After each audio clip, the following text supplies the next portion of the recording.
merupakan agama yang kemudian menjadi akar peradaban dan kebudayaan bagi umat ini. Maka dengan kukuhnya akidah Islam, maka kukuh pula lah pondasi peradaban dan juga kebudayaan umat ini. Apa peran ulama kita di dalam menjaga akidah yang merupakan pondasi dasar Islam, yang dari situ tumbuh peradaban dan dari situ kemudian tumbuh kebudayaan umat? Maka saudaraku yang dimuliakan Allah, Allah telah berfirman, syahidallahu annahu la ilaha illa huwa. Allah telah menyatakan bahwa tiada Tuhan selain Dia, dan para malaikat beserta orang-orang yang berilmu bersaksi demikian bahwa Allah qa'iman bil qist, sesungguhnya Allah menegakkan keadilan. La ilaha illa huwa, tidak ada Tuhan selainnya, huwal azizul hakim, dan dialah yang maha perkasa lagi maha bijaksana.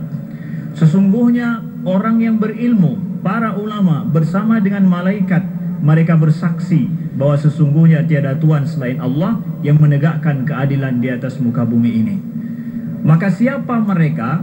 Para ulama yang menjadi penyebab daripada ataupun berperan untuk menjaga pondasi akidah umat ini. Sebagaimana disebutkan oleh Allah di dalam ayat dan juga dijelaskan oleh para ulama tafsir, innama yakhshallah min ibadihil ulama, sesungguhnya yang takut akan Allah daripada hambanya itu adalah para ulama. Siapa ulama ini? Kata Ibnu Ashur bahwa sesungguhnya ulama yang dimaksudkan, mereka yang takut akan Allah itu, yaitu ulama yang ilmu yang dimilikinya itu berhubungan dengan ma'rifatullah, berhubungan dengan Allah. Begitu juga sebagaimana disebutkan oleh Imam Tajuddin As-Subki bahwa sesungguhnya ulama yang mampu menjaga akidah itu adalah ulama yang berorientasi hidupnya demi akhirat. Aqallul alim an ya'lam haqaratid dunya wa 'idhamil akhirah, kata Tajuddin As-Subki. Kemudian saudaraku yang dimuliakan Allah, tugas ulama kita juga dalam menjaga akidah ini adalah merawat akidah Islam yang simpel dan mudah.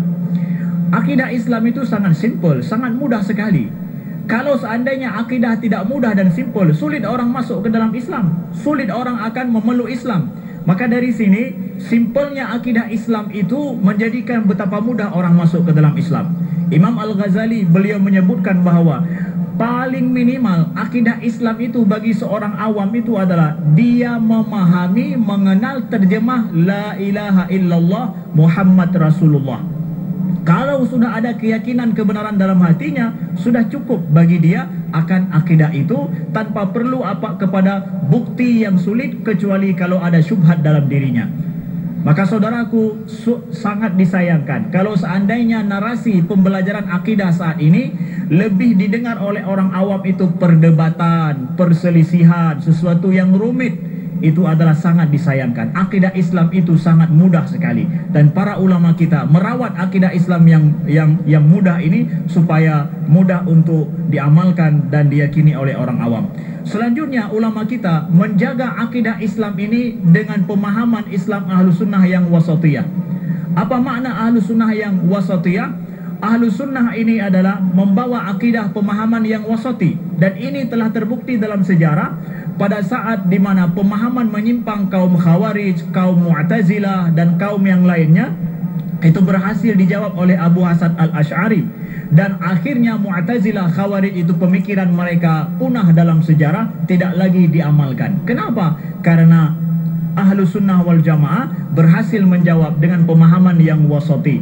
Dari sini, supaya kita mampu menghadapi berbagai macam problematika pemahaman pemikiran yang global pada masa global saat ini, baik tentang permasalahan sekulerisme, liberalisme, kapitalisme, begitu juga permasalahan sampai ateis dan takfir, itu hanya mampu untuk dijawab dengan yaitu akidah yang wasati. Wasati juga di sini bermakna adalah keseimbangan antara teks dan konteks, keseimbangan antara hati dan juga pikiran, keseimbangan antara kehidupan ruhani dan juga kebutuhan kehidupan dunia. Akidah Islam sangat memperhatikan yang seperti itu.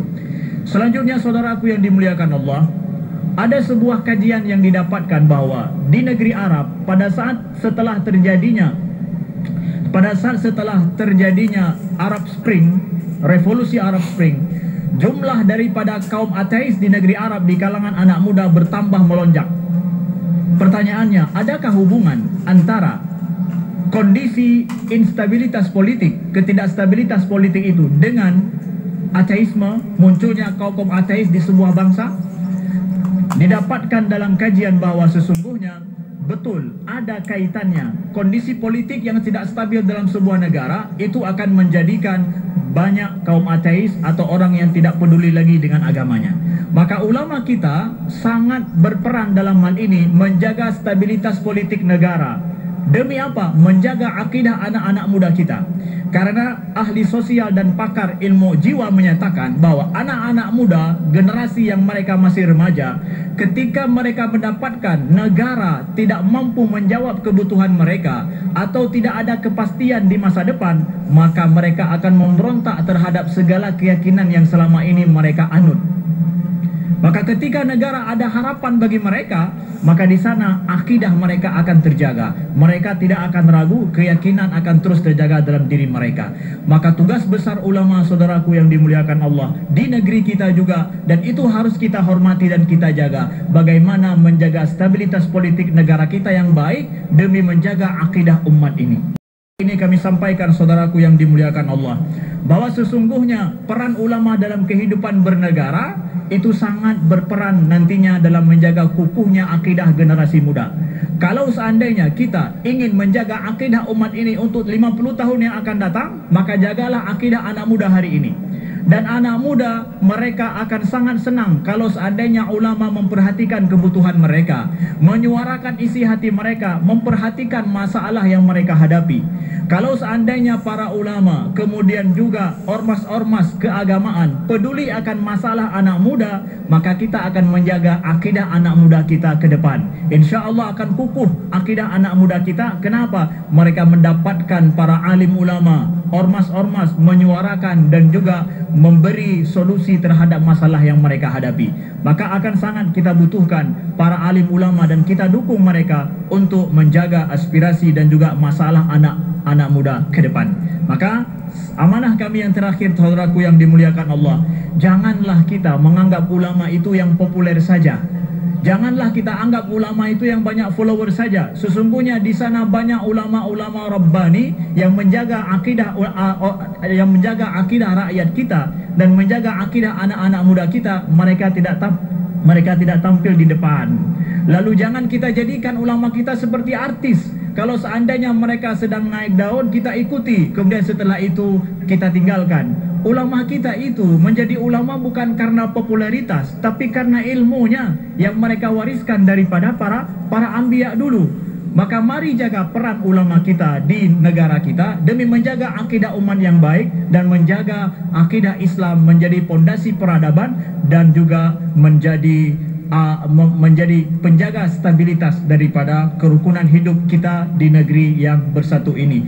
Maka akhirnya simaklah kepada firman Allah Subhanahu wa taala, ya ayyuhalladzina amanu athi'ullaha wa athi'ur rasul wa ulil amri minkum.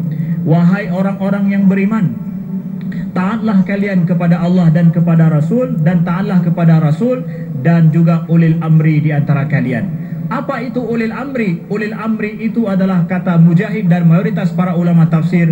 Mereka orang yang ulul ilmi wa ahlul Quran, yaitu orang yang berilmu dan ahli Quran. Mereka para ulama juga. Maka kepatuhan kita para ulama, jaga ulama kita, jaga selalu mereka berperan baik di dalam menjaga bangsa dan negara ini dan menjaga umat ini secara baik dan bijak.